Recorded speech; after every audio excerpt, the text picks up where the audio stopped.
नमो अरहंताणम, नमो अरहंताणम। वैर का अनुबंध, अविश्वास, भाग 5। 15 दिनों का आशापद प्रवास कर धनदेव ने सुशर्म नगर से 2 कोश की दूरी पर आकर अपने माता पिता को आगमन का संदेश भेजा।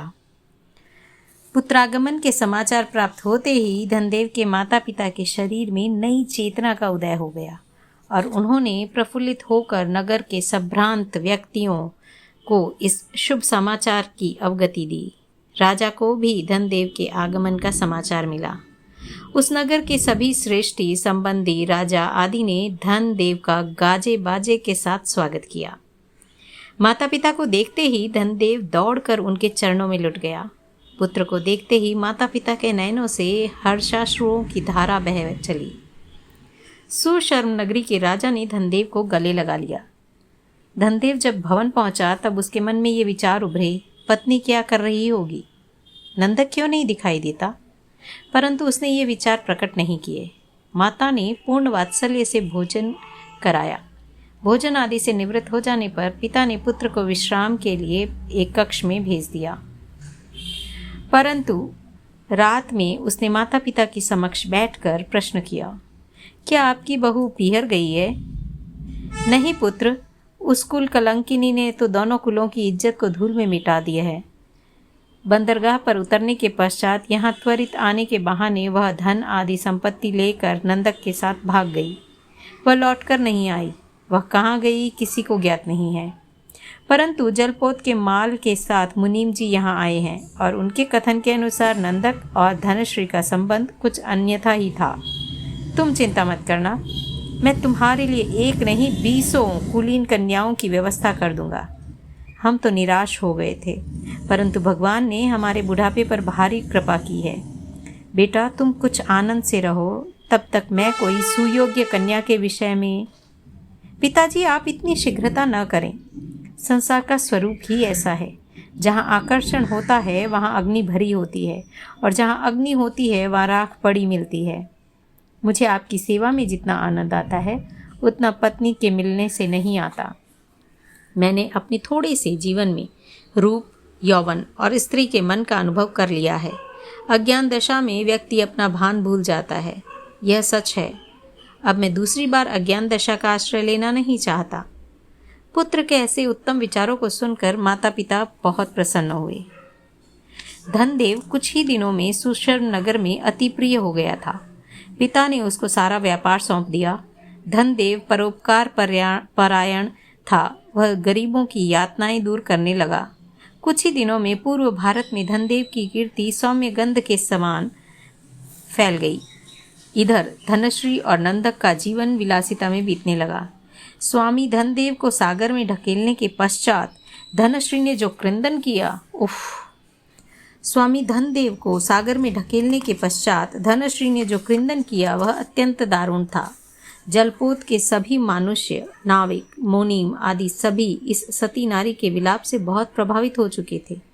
उन्होंने समुद्र में नौकाएं उतार कर धनदेव की शोध की, परंतु सागर के मध्य में पड़ा हुआ मनुष्य कहाँ मिले। धनदेव तो एक लकड़ी के पट्ट के सहारे बहुत दूर निकलकर एक किनारे पर पहुंच चुका था। बहुत खोज करने पर भी धनदेव नहीं मिला।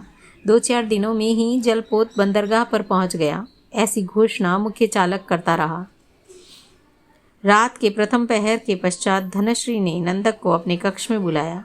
नंदक धनश्री के पास आया। उसका चेहरा उदास था। नंदक ने प्रश्न किया, मेरा मित्र धर्म का जानकार था, धर्मिष्ठ था, वह आत्महत्या का मार्ग नहीं अपना सकता। इस घटना से मुझे आश्चर्य होता है।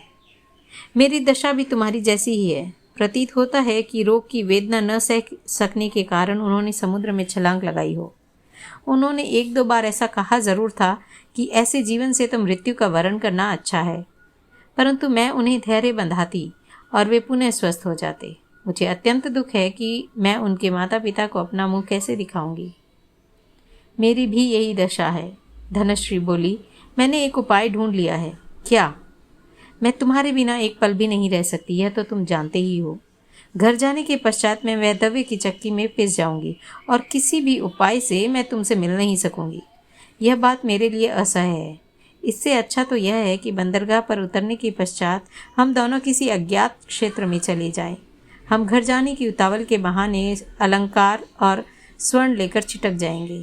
हम बंदरगाह के अपरिचित चौकीदारों को साथ ले किसी वाहन में बैठकर अज्ञात नगरी में पति पत्नी के रूप में जीवन भर रह सकेंगे।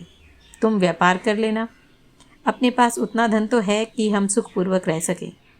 क्या ऐसा करना अन्याय नहीं होगा? इसमें कैसा अन्याय? हम चोरी नहीं करते। स्वामी की संपत्ति की अधिकारिणी पत्नी ही होती है। मैं अपने पति का संपत्ति का उपयोग कैसे करूं, वह मेरी इच्छा पर निर्भर करता है। हम दोनों का प्रेम या संबंध नया नहीं है कि उसे अन्याय कहा जाए। वास्तव में तो मन से वर्ण किए हुए हम ही पति पत्नी हैं। तुम्हारा मित्र तो केवल काया का स्वामी था, मन का नहीं। प्रकृति ने हमारे मध्य इस अंतराय को सदा के लिए मिटा डाला, क्योंकि प्रकृति हमारे प्रेम संबंध के प्रति प्रसन्न थी। धनश्री बोली। नंदक कुछ क्षणों तक धनश्री की ओर देखता रहा, फिर बोला, एक प्रकार से तुम्हारा विचार उत्तम है, परंतु मेरे मन में एक संशय उभर रहा है। किस बात का? तुम्हें स्मरण है कि तुमने एक बार मेरे मित्र को मार डालने की बात सोची थी? हाँ, तुम्हारे प्रेम के लिए, इसलिए कि हम दोनों मौज मस्ती का जीवन जी सकें। परंतु तुमने मुझे समझाया और मैंने यह पाप न करने का निश्चय कर लिया। धनदेव समुद्र में क्यों गिरा? मुझे प्रतीत होता है कि रोग की वेदना से घबरा गए और उससे मुक्त होने के लिए उन्होंने आत्महत्या कर ली। मैं निद्राधीन हो गई थी, अन्यथा मैं उन्हें रोक लेती। यह तो मैं अचानक जाग गई और देखा कि उनकी शैया सूनी पड़ी थी। मुझे अटपटा सा लगा। मैं उठकर जलपोत के किनारे चली गई और देखा कि जलपोत के किनारे चली गई। वहां वे स्वामी खड़े थे। मैंने कहा, स्वामी। बस उन्होंने कोई उत्तर नहीं दिया और मैं उनके पास पहुंच जाऊं उससे पूर्व ही वे सागर में कूद गए। मेरे पर मानो वज्रपात हो गया, ऐसा प्रतीत हुआ। मैं चिल्ला उठी, परंतु क्या हो, मेरे भाग्य का सूर्य तो अस्त हो चुका था। धनश्री ने कहा। नंदक धनश्री के यौवन पर मुग्ध तो था ही, वह उसके हृदय को जान नहीं सका। उसने धनश्री की योजना स्वीकार कर ली। बंदरगाह पर उतरते ही दोनों स्वर्ण और अलंकारों सहित घर जाने के लिए अन्य लोगों के साथ चले। वे घर न जाकर सीधे कौशाम्बी नगरी में पहुंच गए। धन पर्याप्त था। वे 2 दिन तक पांचशाला में रहे, फिर एक छोटा किंतु सुंदर मकान खरीद लिया। दोनों पति पत्नी के रूप में रहने लगे। 2-3 महीनों के बाद नंदक ने व्यापार प्रारंभ किया। अपरिचित नगरी में कौन कहाँ से आया, इसकी जानकारी करने में किसको समय है। 6 महीने के भीतर नंदक और धनश्री उत्तम दंपति के रूप में माने जाने लगे। धनश्री की सेवा के लिए 5-7 दासियां और 2 दास रखे गए। धनश्री आनंदपूर्वक जीवन बिता रही थी। उसे यह दृढ़ विश्वास था कि धनदेव का शरीर जल तंतुओं का आहार बन चुका है। इस प्रकार पति द्रोहिणी और मित्रद्रोही का संसार चल रहा था। दिन ही क्या महीने बीत गए। दोनों निश्चिंत होकर साथ में रह रहे थे। धनश्री भूल गई थी कि वह धनदेव की पत्नी है और नंदक भी भूल गया था कि वह अपने परम मित्र की पत्नी के साथ क्रीड़ा कर रहा है। इधर सुशर्म नगर में धनदेव अत्यंत शांति और आनंद पूर्वक जीवन बिता रहा था। एक बार उस नगरी में आचार्य यशोधर अपने 4 शिष्यों के साथ समरसते हुए। धनदेव प्रतिदिन प्रवचन सुनने के लिए जाने लगा। एक दिन आचार्य ने संसार के स्वरूप का मार्मिक वर्णन किया और अपने वैराग्योत्पत्ति का कथन करते हुए कहा, भद्रजनों, जब तक अज्ञान रूपी अंधकार नष्ट नहीं होता तब तक प्रकाश के प्रति उल्लास नहीं जागता। गुरुदेव की कृपा से प्रथम वय में ही मेरे मन का अंधकार दूर हो गया। गुरुदेव ने मेरे पूर्व भव की विपत्तियों का कथन किया। मेरे मन का सुप्त वैराग्य जाग उठा और तब मैंने सर्व त्याग कर यह मार्ग अपना लिया। धनदेव का मन झंकृत हुआ। उसने आचार्य से प्रार्थना की, भंते, मुझे सर्व त्याग के मार्ग पर आरूढ़ करें। संसार की कुरूपता का मैंने प्रत्यक्ष अनुभव कर लिया है, आप कृपा करें। आचार्य बोले, वत्स, यदि यह मंगल कार्य करना हो तो माता पिता की अनुमति प्राप्त करनी होगी। यह एक व्यवहार है। धनदेव अत्यंत प्रसन्नता से घर गया और माता पिता से सर्व त्याग के मार्ग पर जाने की अनुमति मांगी। माता पिता ने उसे अनेक प्रकार से समझाया, परंतु वह अपने संकल्प से दृढ़ रहा। पुत्र को अचल देखकर माता पिता भी उसी मार्ग पर चलने के लिए तैयार हो गए। तीनों दीक्षा स्वीकार करने के लिए कटिबद्ध हो गए। सर्वत्याग का मार्ग प्रशस्त होने पर भी कठिनाइयों से भरा है, परंतु जो इस मार्ग का पथिक बन गया उसके लिए कठिनाइयाँ कष्टदायक नहीं होती, सुखदायक बन जाती है। तीनों दीक्षित हो गए। समय बीतता गया। मुनि धनदेव कुछ ही वर्षों में गीतार्थ बन गए। साधना और निष्ठा के बल पर वे महान बन गए। आचार्य ने उन्हें एकल विहार प्रतिमा स्वीकार कराई। धनदेव मुनि जब अकेले विहार करने लगे, एक बार विहार करते करते वे कौशाम्बी नगरी के बाहर एक उद्यान में आकर ठहरे। आज के लिए उतना ही। अगले एपिसोड में जानेंगे आगे क्या हुआ। तब तक बने रहिए हमारे साथ। जय जिनेंद्र।